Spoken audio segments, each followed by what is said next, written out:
ये बात है साल 2003 की, जब दुबई के शेख ने समंदर में दी वर्ल्ड प्रोजेक्ट की कंस्ट्रक्शन स्टार्ट की। समंदर में 300 आइलैंड्स बनाने का ये प्रोजेक्ट अर्थ शेप की तरह दिखने के लिए बनाया जा रहा था, जिसमें लग्जरी विलास, होटल्स और बीच रिजॉर्ट्स के साथ साथ वो सब कुछ बनाया जाना था जिसका अंदाजा लगाना भी काफी मुश्किल है। यहाँ तक कि इस प्रोजेक्ट की जब एडवर्टाइजमेंट हो रही थी तो उसमें दी वर्ल्ड को लैंड ऑफ पैराडाइज यानी जन्नत की जमीन का लक़ब भी दिया गया। लेकिन ये प्रोजेक्ट कंप्लीट होने के 12 सालों बाद भी आज तक ये आइलैंड्स समंदर में वीरान क्यों पड़े हैं? दुनिया की महंगी तरीन सेलिब्रिटीज से एंडोर्समेंट करवाने के बावजूद भी दुबई के शेख का ख्वाब अधूरा क्यों रह गया? यहाँ आखिर हुआ क्या था? ज़ेम टीवी की वीडियोस में एक बार फिर से खुशामदीद। नाजरीन, ये बात तो हम सबको मालूम है कि दुबई के रूलर शेख मोहम्मद बिन रशीद अल मखतूम ने दुबई में वो कुछ कर दिखाया है जिसकी मिसाल पूरी दुनिया में नहीं मिलती।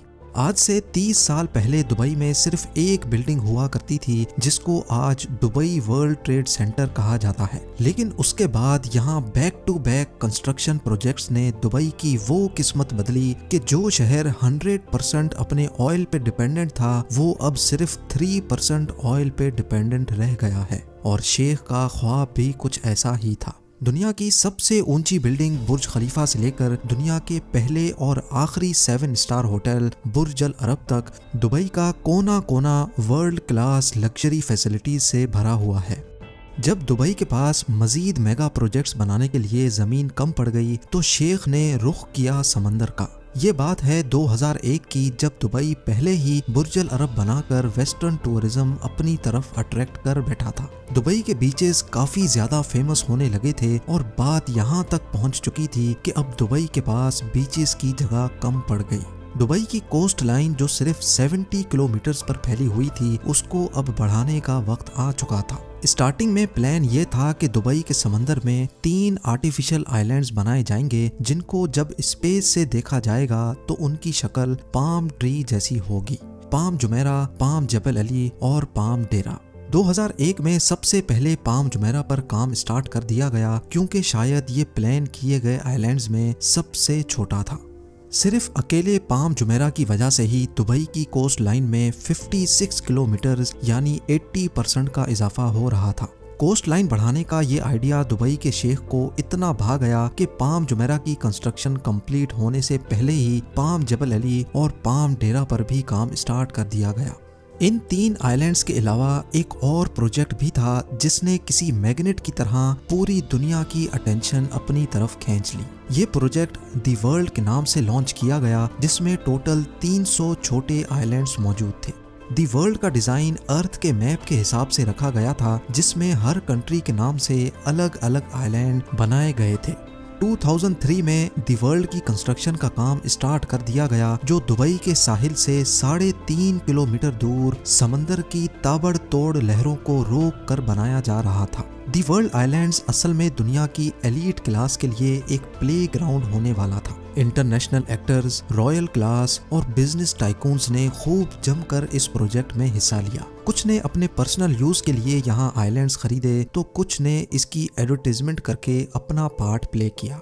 यहाँ पर छोटे से छोटे आइलैंड की कीमत $15 मिलियन यानी 112 करोड़ रुपए रखी गई और बड़े आइलैंड्स इनके तो क्या ही कहने। एक आइलैंड $50 मिलियन यानी तकरीबन 375 करोड़ रुपयों में सेल किया गया।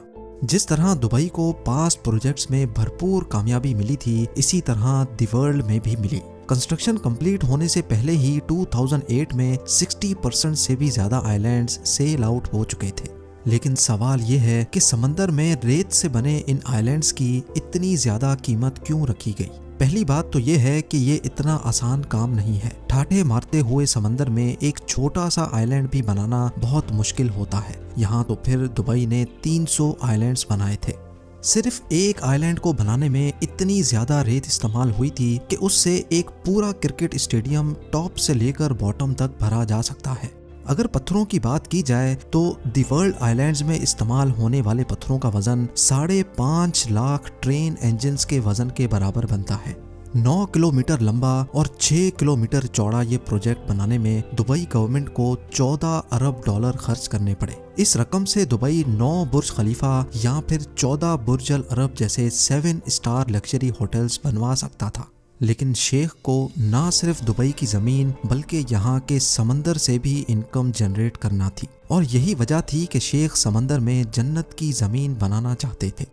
तो फिर आखिर ऐसा क्या हुआ कि इतना ताम झाम करने के बावजूद भी पिछले 12 सालों से ये आइलैंड्स बिल्कुल वीरान पड़े हैं। दी वर्ल्ड आइलैंड्स के फेलियर में सबसे पहला रीजन इसका डिजाइन है। सबको यही उम्मीद थी कि प्रोजेक्ट का डिजाइन अर्थ के मैप के हिसाब से बनाया जाएगा, लेकिन प्रोजेक्ट कंप्लीट होने के बाद मालूम पड़ा कि ये अर्थ के डिजाइन से काफी ज्यादा अलग है। ज्यादातर आइलैंड्स की शेप एक्चुअल कंट्रीज की शेप से काफी मुख्तलिफ थी, जिससे इन्वेस्टर्स को काफी ज्यादा डिसअपॉइंटमेंट हुई। लेकिन सिर्फ डिजाइन का चेंज होना ही दी वर्ल्ड की नाकामी का रीजन नहीं था। 2008 में दी वर्ल्ड की लॉन्च रखी गई, जिसमें पूरे दुबई को फायरवर्क्स से चमका दिया गया था। जितना पैसा इस लॉन्च इवेंट में बहाया गया वो सारा का सारा बेमकसद साबित हुआ, क्योंकि ये वो वक्त था जब पूरी दुनिया को ग्लोबल फाइनेंशियल क्राइसिस ने घेर रखा था।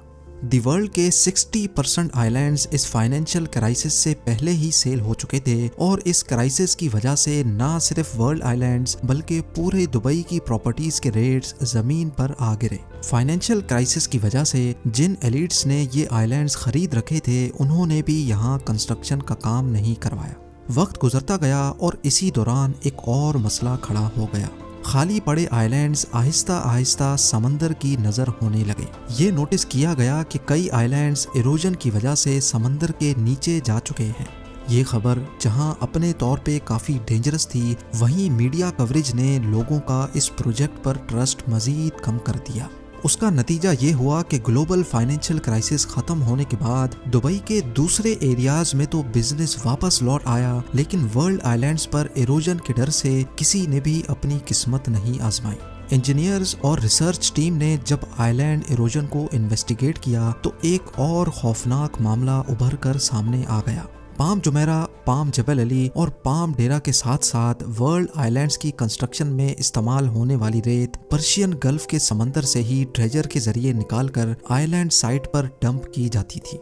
जिन शैलो वाटर्स में से रेत निकाली गई थी वहां पानी का दबाव बढ़ गया, जिसकी वजह से समंदर की वेव्स में काफी चेंजेस नोटिस की गई। वेव्स में चेंजेस की वजह से ना सिर्फ आर्टिफिशियल आइलैंड्स बल्कि पूरे दुबई की कोस्ट लाइन में इरोजन देखी गई। ये सैटेलाइट फुटेज 2002 की है, जब सिर्फ पाम जुमेरा बनाया गया था। इस फुटेज में दुबई की कोस्ट लाइन को गौर से देखें, जो कि ऑलमोस्ट स्ट्रेट लाइन में नजर आ रही है। अब गौर करें इस फुटेज पर जो 2008 की है, जब बाकी तमाम आइलैंड्स भी बनाए जा चुके थे। इसमें साफ साफ देखा जा सकता है कि दुबई की अपनी कोस्ट लाइन जगह जगह से इरोड हो रही है, और इसको रोकने के लिए कई जगह पर आर्टिफिशियल वॉल्स भी खड़ी की गई हैं। आर्टिफिशियल आइलैंड्स बनाने, दुबई की कोस्ट लाइन को डबल ट्रिपल करने और नेचर से खेलने का अमल अब दुबई पर उल्टा वार करने पर तुला है। इस मामले ने इन्वेस्टर्स, बिजनेस टाइकून्स और सेलिब्रिटीज के ट्रस्ट लेवल को इतनी ठोस पहुंचाई कि दुबई गवर्नमेंट ने तमाम आइलैंड प्रोजेक्ट्स पर फौरन काम रुकवा दिया। बात यहाँ तक पहुँच गई कि दुबई को पाम जबल अली के इन्वेस्टर्स को रिफंड करना पड़ा और पाम डेरा के प्रोजेक्ट को आधे में ही छोड़ना पड़ा। बेशक प्राइवेट आइलैंड का अपना ही चार्म है, लेकिन जो लग्जरी वर्ल्ड आइलैंड्स में एंजॉय की जा सकती है वो पाम जुमेरा पर ऑलरेडी लोग कर रहे हैं। आखिरकार ये दुबई का पहला आर्टिफिशियल आइलैंड प्रोजेक्ट है जो भरपूर कामयाब हुआ। कई famous celebrities already palm Jumeirah पे प्रॉपर्टीज ओन करते हैं, जिनमें famous football player David Beckham, Shahrukh Khan और शिल्पा शेट्टी के साथ साथ कई जाने माने नाम भी शामिल हैं। लेकिन ऐसा भी नहीं है कि वर्ल्ड आइलैंड्स पर किसी ने भी अपना मेंशन नहीं बनाया। 300 में से 9 आइलैंड्स ऐसे हैं जिनको डेवलप किया जा चुका है। इनमें लेबनान आइलैंड, यूरोप आइलैंड्स और फार्मूला 1 ड्राइवर के नाम पे बनाया गया माइकल शू मेकर आइलैंड डेवलप किया जा चुका है। बाकी तमाम 291 आइलैंड्स अभी तक खाली पड़े हैं और आहिस्ता आहिस्ता समंदर की नजर होते जा रहे हैं। दुबई के शेख अपनी इस नाकामी से अच्छी तरह वाकिफ हैं और अपनी इस गलती को सुधारने के लिए नए और जदीद प्रोजेक्ट्स भी लॉन्च करने में लगे हैं। नया प्लान ये है कि पहले दी वर्ल्ड के यूरोप आइलैंड्स को डेवलप किया जाए। स्वीडन आइलैंड में 10 पैलेसेस, जर्मनी आइलैंड में 32 विलास और टोटल 78 फ्लोटिंग स्वीट्स बनाने का प्लान किया गया है। इन फ्लोटिंग स्वीट्स में टूरिस्ट समंदर के एक यूनिक एक्सपीरियंस को एंजॉय कर सकेंगे। ना सिर्फ समंदर के ऊपर बल्कि टूरिस्ट अपने अंडर वाटर बेडरूम से मरीन लाइफ से भी लुत्फ अंदोज हो सकेंगे। एक बात तो क्लियर है कि दुबई इन छोटे मोटे फेलियर से घबराने वाला नहीं है। इसकी जीती जागती मिसाल Jumeirah bay islands, museum of the future और दुबई एक्सपो 2020 की रंगीनियों में देखी जा सकती है। साथ ही साथ दुबई के फ्यूचर प्रोजेक्ट्स में दुनिया का पहला डायनेमिक टावर भी मौजूद है, जिसके रोटेटिंग फ्लोर्स की वजह से अंदर बैठे लोग दुबई का 360 व्यू एंजॉय कर सकेंगे। उम्मीद है जेम टीवी की ये वीडियो भी आप लोग भरपूर लाइक और शेयर करेंगे। आप लोगों के प्यार भरे कमेंट्स का बेहद शुक्रिया। मिलते हैं अगली शानदार वीडियो में।